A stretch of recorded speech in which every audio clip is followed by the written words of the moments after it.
Hay un sonido que si lo escuchas hoy te transportas inmediatamente a otro tiempo. Un pequeño chispazo electrónico, una melodía de 8 bits que parecía más grande de lo que la consola podía soportar. Una pantalla verde iluminando tu habitación en la noche. No eran gráficos realistas, no eran animaciones complejas. Eran apenas unos cuantos píxeles enfrentándose en silencio. Y aún así, en tu cabeza era épico. Dos criaturas mirándose fijamente, una tensión invisible, la música acelerándose, la barra de vida bajando lentamente mientras tú contenías la respiración. No era solo una pelea, era tu pelea, tu estrategia, tu equipo, tu criatura favorita entrando al combate cuando todo parecía perdido. Y cuando la Pokéball se cerraba con ese sonido metálico tan simple, sentías que habías logrado algo enorme. Eso era Pokémon. No tecnología avanzada, no realismo gráfico, imaginación. El 27 de febrero de 1996, esta imaginación comenzó a cambiar el mundo. 30 años después, Pokémon no es solo un recuerdo de la infancia, es la franquicia multimedia más rentable de la historia del entretenimiento. Más grande que Star Wars, más grande que Marvel Cinematic Universe, más grande que Harry Potter, más grande que el Cristo ese. Pero para entender cómo unos cuantos píxeles conquistaron el planeta, tenemos que volver al inicio. La historia comienza mucho antes de 1996. Comienza en los años 70 en Machida, Japón. Satoshi Tajiri era un niño obsesionado con capturar insectos. Escarabajos, mantis, cualquier criatura que pudiera encontrar en campos y bosques cercanos a su hogar. Las clasificaba, los estudiaba, los intercambiaba con amigos. Pero Japón estaba cambiando. Durante el boom económico de los años 80, los espacios naturales desaparecieron. La urbanización creció de forma acelerada. Los niños ya no tenían campos donde explorar. La infancia se trasladó al interior del hogar. Y ahí entraron los videojuegos. Tajiri no veía a los videojuegos como enemigos, los veía como una herramienta. Su idea era simple pero profundamente emocional. Si los niños ya no podían capturar criaturas en la naturaleza, podrían hacerlo en un mundo digital. En 1983, Tajiri fundó una revista llamada Game Freak. Era una publicación independiente, donde analizaba videojuegos y explicaba cómo funcionaban por dentro. Esa obsesión por entender la mecánica interna de los juegos sería crucial más adelante. En 1989, Game Freak dejó de ser una revista y se convirtió en estudio desarrollador. Durante años trabajaron en proyectos modestos, pero a principios de los 90, Tajiri presentó su gran idea. Un juego donde las criaturas podían intercambiarse entre consolas usando el cable Link de la Game Boy. Este detalle técnico lo cambió todo. No sería solo un juego individual, sería una experiencia social obligatoria. El desarrollo técnico era complejo para el hardware limitado de la Game Boy, pero dentro de Nintendo hubo apoyo clave, particularmente del entonces presidente Hiroshi Yamauchi, quien permitió que el proyecto continuara.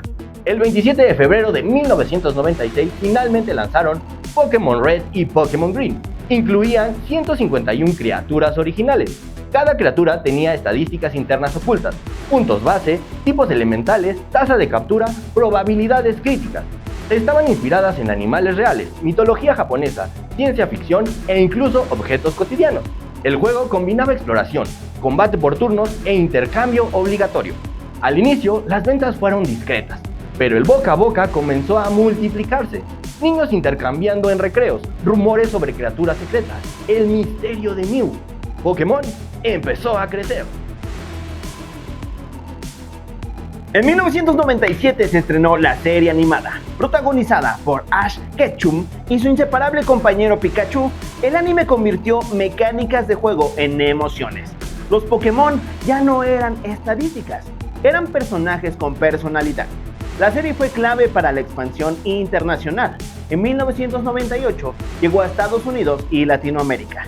El fenómeno fue inmediato.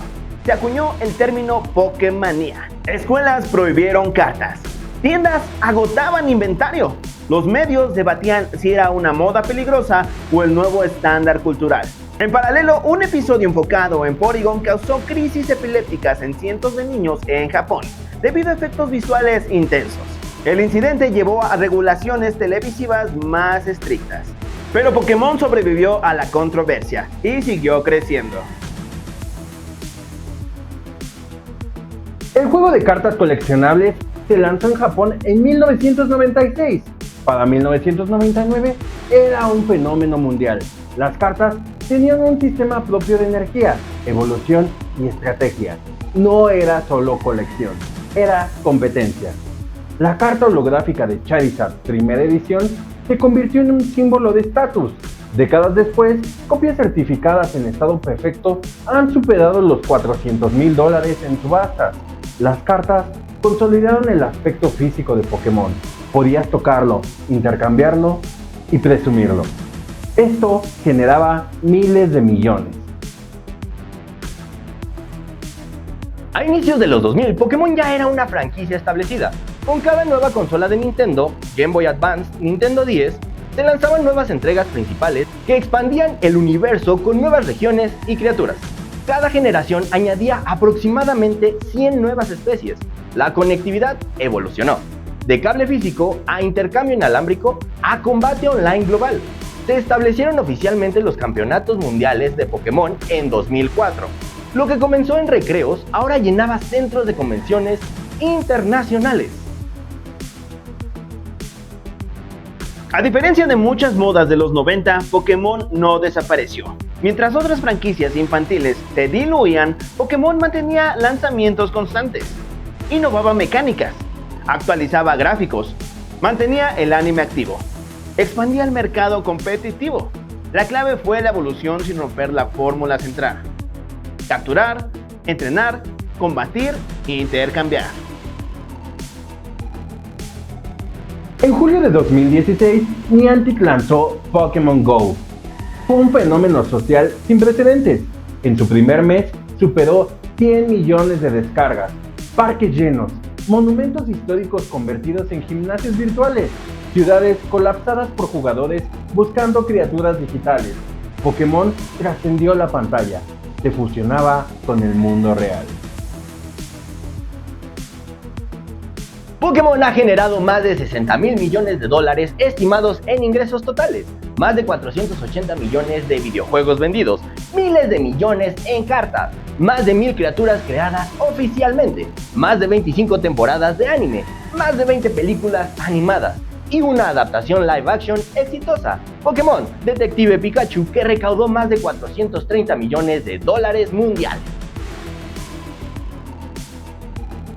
30 años después, Pokémon sigue lanzando nuevas entregas principales, sigue organizando campeonatos mundiales, sigue vendiendo cartas, sigue conectando generaciones. Niños que jugaron en 1999 hoy juegan con sus hijos. Lo que comenzó como un homenaje digital a capturar insectos se convirtió en un lenguaje cultural universal.